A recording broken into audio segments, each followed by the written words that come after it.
Alright, welcome back to the Quick Speed Shop. This is just a quick video on junkyard toolboxes. Okay, I'm going to focus on the box so you can see what's going on in there, but here we go. So, I like to carry a box that is manageable by hand. This is a metal box, and I'll take this to junkyards if there's going to be a cart or a wheelbarrow available, because it's pretty heavy. It's probably 60 pounds, but let me show you what I got in here. The latch works good. First thing I got, a set of American deep sockets, half-inch sockets. I have an old 3/8 ratchet set in standard,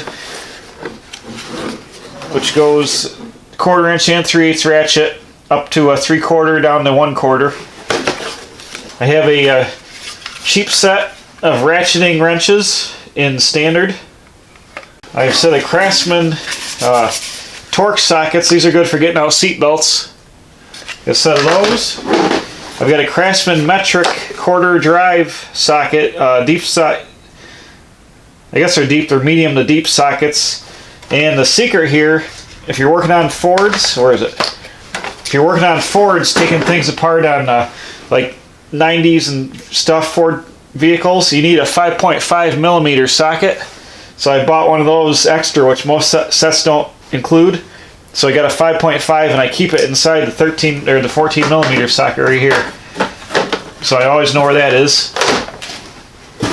I've got a snap-on ratcheting screwdriver that takes different bits. You can put Torx in it and flathead Phillips head. I have a 36 millimeter deep socket for taking apart when I was big into AMC Eagles. This is the hub nut that was on the front axle shaft, so I got a 36 millimeter socket.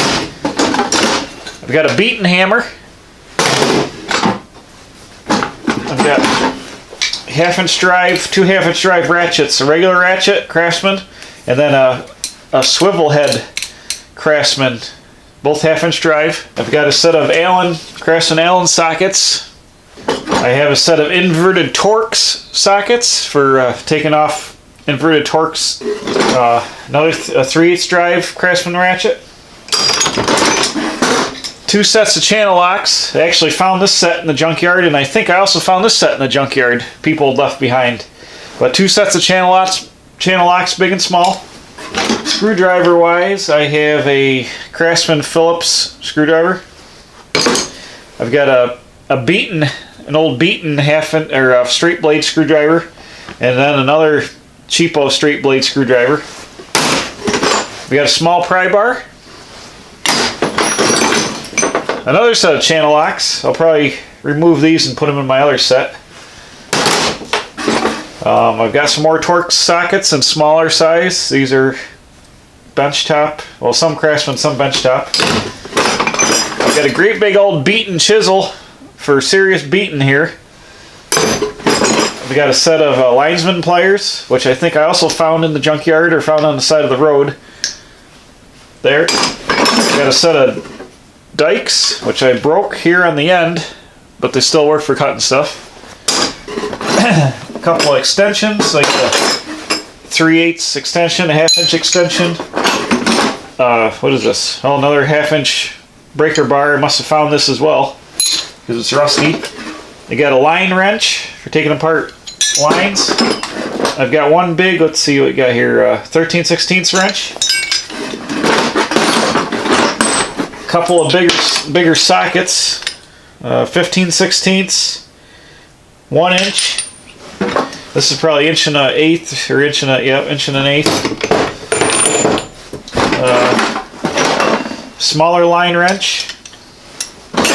Small pair of pliers. It's a 7/8 wrench. A cheapo little tape measure.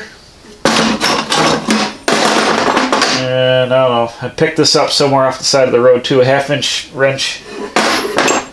Another smaller sharp chisel. Then a couple of loose Torx sockets here that have fallen off the rail. So that's about it. Hacksaw goes in here, fits right at the top here, so that'll be going back in when I reassemble this. So basically this box, my serious duty box, I can just about pull anything that I'm interested in. This is mostly standard stuff in here because I don't do a lot of messing around with the newer cars that much. Let me reassemble this and I'll show you I'll show you my go bag for doing exploring in old time junkyards where things are rusty and come apart easy or can be cut apart easy. I'll show you my go bag right now. One more tip, price sheets. Make sure you always grab the price sheet when you're at the pick and pull. It usually has the yard map on it and all the prices on the back so you know where you're going. So here's my go bag for light duty junkyard. So I got a beaten hammer, which is this claw hammer I found somewhere. Got a pair of Linesmans, old Linesmans. A pair of wire cutters, Dykes again. Miscellaneous screwdrivers, a Phillips, an Ace Phillips screwdriver, a flathead, a little pry bar, another mini tape measure, assorted wrenches. I got assorted loose sockets here. These looks like 3/8 American drive. They're in a bag, but I guess I didn't want them to get away. So I've got a whole myriad of wrenches here, loose wrenches. These are assorted standard American wrenches, just a bunch of loose sizes. Actually, they're all American because this is from the old junkyards I go to. So I got a whole bunch of wrenches from like 5/16 up to 7/8 it looks like. And then I have a ratcheting, couple of ratcheting wrenches. These are good for you're trying to take doors off and you can get in there. Usually get in where the hinges are and get them off with these. They've worked out handy. And then got a couple of loose Sawzall blades. And then the big thing, if you're in an old junkyard with lots of rotted out cars that you're cutting up, is Sawzalls and chisels. I got 4 chisels here to go with my beaten hammer for serious cutting. And I actually had a Sawzall break on me. The motor quit working on it. And I was cutting up this truck. I actually had to cut across the entire firewall by hand with a hand chisel. It took like 2 hours of beating with a chisel to cut the firewall where I was cutting the cab off. It was ridiculous, but that's why I got so many chisels. The things are rusty and you usually got to cut them apart. So that's that. And also this canvas bag works great for your cordless Sawzall. Fits right in here perfect. This is actually a Sawzall bag for a corded Sawzall, but I put all the tools in here, then put the Sawzall on top, and it works great. So this bag's canvas. It's a lot lighter. You can throw it up over your shoulder. So when you're walking through the woods and these old time junkyards that are all super tight with brambles and whatnot, you can throw this up on your shoulder and just meander your way through there. And it weighs probably, I don't know, 15, 18 pounds, if that. It's a ton lighter than the big heavy Super Duty box. So this is what I take when I go into old time junkyards. So that's what we got. The old time junkyard bag and the Super Duty pick and pull like modern junkyard box. I hope that's helpful when you're out there going to the junkyard, putting your tools together. Think light travel or Super Duty, depending on what you're doing. Be smart, be safe, and thanks for watching. Please subscribe.